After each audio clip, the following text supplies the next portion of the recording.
आज की वीडियो में हमारा फोकस ब्रांचेस ऑफ सोशियोलॉजी होगा, जो कि one of the major aspect है within the discipline sociology. और टिपिकली इन ब्रांचेस से आपको ये पता चल सकेगा कि सोशियोलॉजी एक इंतहाई वास्ट डिसिप्लिन है। इस लिहाज से आपको ये भी पता चलेगा कि सोशियोलॉजी के अंडर क्या क्या एस्पेक्ट आ जाते हैं जो कि ये डील करती है। सोशियोलॉजी सोसाइटी को डिफरेंट एंगल से डील करती है और इन एंगल्स से डील करते हुए ये different type of concepts develop करती है। इस लिहाज से आपको पता होना चाहिए कि सोशियोलॉजी एक साइंस है सोसाइटी।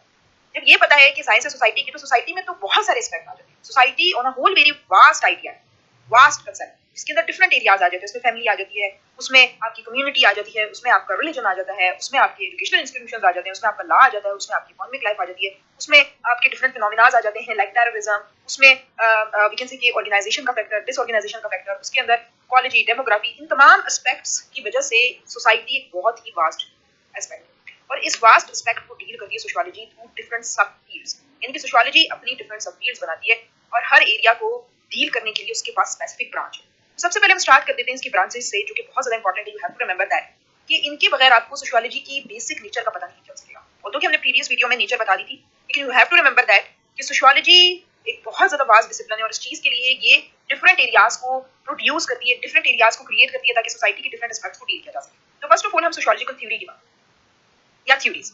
सोशियोलॉजिकल थ्योरीज एक तरह से वो हम कह सकते हैं जनरल प्रिंसिपल्स होते हैं जो कि सोसाइटी के एस्पेक्ट्स को डिफाइन करते हैं। ये किसी भी एस्पेक्ट के मुतालिक हो सकती है। आप जिस तरह से देख सकते हैं कि from the 19th century to the present time बहुत सारी थ्योरीज प्रेजेंट की गई, स्पेसिफिकली जो कि सोसाइटी के डिफरेंट एस्पेक्ट्स को डील कर रही है। इसके अंदर हम ह्यूमन लाइफ के बारे में फोकस करते हैं, ह्यूमन लाइफ के अंदर जो डिफरेंट एस्पेक्ट्स हैं उनको फोकस करते हैं। आप देख सकते हैं कि हमारे सबसे इंपॉर्टेंट थिंकर जो कि ऑगस्ट कॉम्टे हैं, जिन्होंने इस डिसिप्लिन की बुनियाद रखी, उसने बहुत सारी थ्योरीज डेवलप की थी। किसी तरह माइल्डर फाइन भी आ जाते हैं, किसी तरह हर्बर्ट स्पेंसर भी आ जाते हैं। We have encountered with several theorist, specifically हमने उनका ब्रीफ इंट्रोडक्शन भी पढ़ा, you can see for that as well. लेकिन यहाँ आपको याद रखना है कि सबसे इंपॉर्टेंट एस्पेक्ट जो सोशियोलॉजी के अंदर आता है वो सोशियोलॉजिकल थ्योरीज आ जाते हैं, जिसके थ्रू जो सोशियोलॉजी है इन तमाम एस्पेक्ट को डील करती है। The second aspect is historical sociology. अब सोशियोलॉजी एक ऐसा डिसिप्लिन नहीं है जो कि जस्ट प्रेजेंट की कंडीशन को फोकस करे। ये हमेशा प्रेजेंट पे बात तो करती है, लेकिन साथ ही साथ उसके हिस्टोरिकल इंपैक्ट्स को या फैक्टर्स को भी फोकस करती है कि हिस्ट्री में वो सोसाइटी किस फॉर्म में एग्जिस्ट करती है।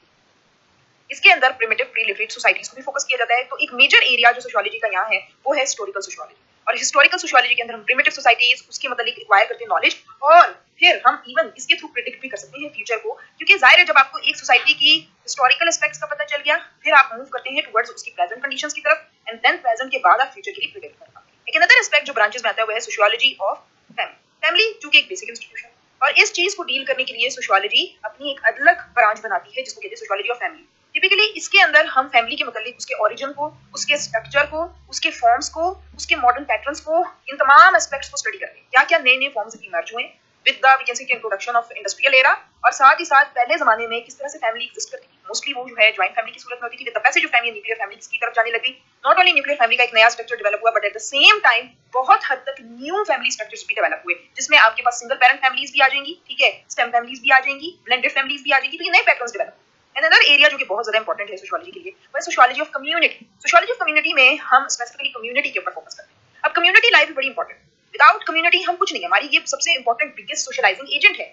इस चीज को देखते हुए सोशियोलॉजी अपनी एक अलग सी ब्रांच डेवलप करती है, जिसमें हम रूरल एंड अर्बन कम्युनिटीज के ऊपर बात करते हैं कि एक सोसाइटी के अंदर जो रूरल कम्युनिटी है वो कौन से पैटर्न्स रखती है, उसका कौन सा स्ट्रक्चर है, उसकी कौन सी प्रॉब्लम्स है, उसके कौन से वी कैन से कि प्रॉब्लम्स के कॉजेज हैं। देन वो अर्बन कम्युनिटीज को भी देखती है कि उसका क्या स्ट्रक्चर है, उसके यहाँ कौन कौन सी प्रॉब्लम्स एग्जिस्ट करती हैं। तो इस चीज को डील करने के लिए सोशियोलॉजी के अंदर सोशियोलॉजी ऑफ कम्युनिटी भी मौजूद है।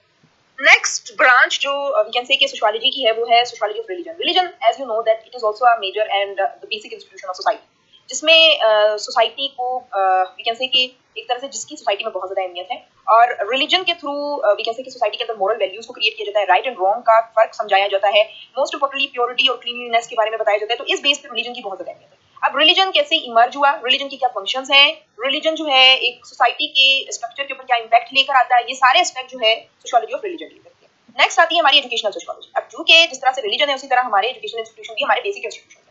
अब एजुकेशनल इंस्टीट्यूशन को डील करने के लिए मुकम्मल तौर पर एजुकेशनल सोशियोलॉजी मौजूद होती है, जिसमें हम एजुकेशनल इंस्टीट्यूशंस के बारे में जैसे कि स्टडी करते हैं। एजुकेशनल इंस्टीट्यूशंस की क्या फंक्शंस हैं, किस तरह के एक्टिविटीज वो करती हैं, क्या प्रॉब्लम्स हैं, इन तमाम चीजों को डील करने के लिए एजुकेशनल सोशियोलॉजी है। बहुत सारे ऐसे आपको एजुकेशनल सोशियोलॉजिस्ट नजर आएंगे जिन्होंने वी कैन से कि इस एरिया में काम किया। स्पेसिफिकली इसमें आपको माइल्डर फाइन का भी वर्क नजर आएगा। ओके, नेक्स्ट आपके आते हैं पॉलिटिकल सोशियोलॉजी। अब पॉलिटिकल सोशियोलॉजी, पॉलिटिक्स भी एक इंपॉर्टेंट इंस्टीट्यूशन है सोसाइटी का। इसमें पॉलिटिकल इंस्टीट्यूशंस को डील किया जाता है, कैसे उनका ओरिजिन हुआ, कैसे वो डेवलप हुए, कैसे वो फंक्शंस प्रोड्यूस करते हैं, क्या एस्पेक्ट्स हैं, ये तमाम चीजें जो है डील करती है पॉलिटिकल सोशियोलॉजी। और टिपिकली इसके अंदर हम पॉलिटिकल मूवमेंट्स को भी डील करते हैं जो कि मेजर एरिया है। अब जाहिर है हर इंस्टीट्यूशन किसी ना किसी मकसद के लिए डेवलप किया गया। फॉर वैकेंसी के power gaining and authority political institution create किया गया, और पॉलिटिकल इंस्टीट्यूशंस किस किस फॉर्म में इमर्ज हुए, कैसे इमर्ज हुए, with the passage of time evolve होके किन किन शेप्स के वैकेंसी के अंदर डले, इन तमाम चीजों को डील करने के लिए हमारे पास पॉलिटिकल सोशियोलॉजी मौजूद है। फिर है sociology of law, it is also an important aspect. जो लॉ है वो भी इंपॉर्टेंट है। जाहिर है हमारी सोसाइटी में सिर्फ हमारे नॉर्म्स नहीं होते जो कि लोगों के बिहेवियर को कंट्रोल करते हैं, बल्कि हमारे लॉज भी होते हैं जो कि फॉर्मली हम पे कंट्रोल लेकर आते हैं। तो लॉज की क्या अहमियत है, क्या फंक्शंस प्रोड्यूस करें, why it is important for the society, तो इन तमाम चीजों को डील करने के लिए हमारे पास क्या होती है, सोशियोलॉजी ऑफ लॉ। फिर इसी तरह sociology of economic life. Economy जो है सबसे इंपॉर्टेंट एस्पेक्ट है। In fact Karl Marx, one of the major thinkers within sociological realm, वो ये बोलते हैं कि भाई हमारी इकोनॉमी जो है हमारी सोसाइटी के सारे स्ट्रक्चर को डिटरमाइन करती है, और इस बेस पे देखा जाए तो सोशियोलॉजी इकोनॉमिक इंस्टीट्यूशंस को भी डील करती है। अब जाहिर है इंसान की जितनी भी नीड्स है, चाहे वो एजुकेशन की हो, चाहे पॉलिटिकल नीड्स हो, चाहे रिलीजियस नीड्स हो, वो पहले मर्ज नहीं हुई। पहले हमारी इकोनॉमिक नीड्स थी, जिस तरह से हमारी फूड की नीड, हमारे शेल्टर की नीड, हमारी क्लोथिंग की नीड्स, उसको सेटिस्फाई किया तब जाके हम दूसरी नीड्स की तरफ मूव किए। तो सबसे पहले इंस्टीट्यूशन जो डेवलप हुआ वो कौन सा था, वो था इकोनॉमी। इकोनॉमी जो डेवलप हुई उसमें जो है स्पेसिफिकली क्या एक्टिविटीज होती थी, वो with the passage of time किन स्टेजेस से होकर गुजरी, कौन कौन से फैक्टर्स हैं, क्या इंडस्ट्रियल एस्पेक्ट है, क्या वैकेंसी की कंजम्पशन का फैक्टर है, क्या प्रोडक्शन का फैक्टर है, इन तमाम चीजों को डील करने के लिए हमारी इकोनॉमिक सोशियोलॉजी मौजूद है।